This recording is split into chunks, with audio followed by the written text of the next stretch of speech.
Ho sentito le grida e ero a letto, mi sono vestito una maglietta, un paio di ciabatte e i short e sono andato a soccorrere. Quando Chi sono parla è andato, il primo soccorritore di Rosa ho chiesto Siletti al e lui barbiere il di primo portare testimone dell'asciugacqueo. oculare di quanto accaduto insieme al barbiere cui ha chiesto di portare più asciugamani possibili per tentare di bloccare il sangue che sgorgava copioso dalle ferite di Rosa più volte accoltellata dall'ex marito. E abbiamo tamponato le ferite.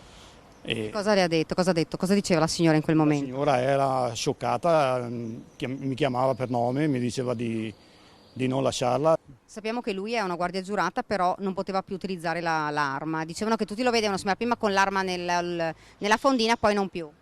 Io questo particolare non l'ho notato, infatti avevo paura che potesse tornare indietro con la pistola, perché sapevo che era una guardia giurata, anch'io lo vedevo con la pistola, abitiamo quasi di fronte, però ultimamente io non mi sono accorto che se l'avesse o non l'avesse. Senta, ma lui ha desistito perché pensava di averla ucciso perché siete arrivati voi? No, no, noi siamo arrivati che lui era già scappato e c'era altra gente là che aveva già avvisato il 118 dei carabinieri. Quindi Noi forse, abbiamo solo soccorso la signora, non quindi abbiamo... forse lui pensava di essere riusciti ad Questo uccidere. non lo so, non so dire cosa avesse pensato. A salvare Rosa anche la sua disperata voglia di vivere, che nonostante le gravi ferite infertele dall'ex, le ha permesso di trovare la forza e la voce di chiedere ripetutamente aiuto. Che lei stava ancora gridando, insomma, siamo mossi da casa perché sentivamo le grida, solo per questo motivo. Tanto sangue.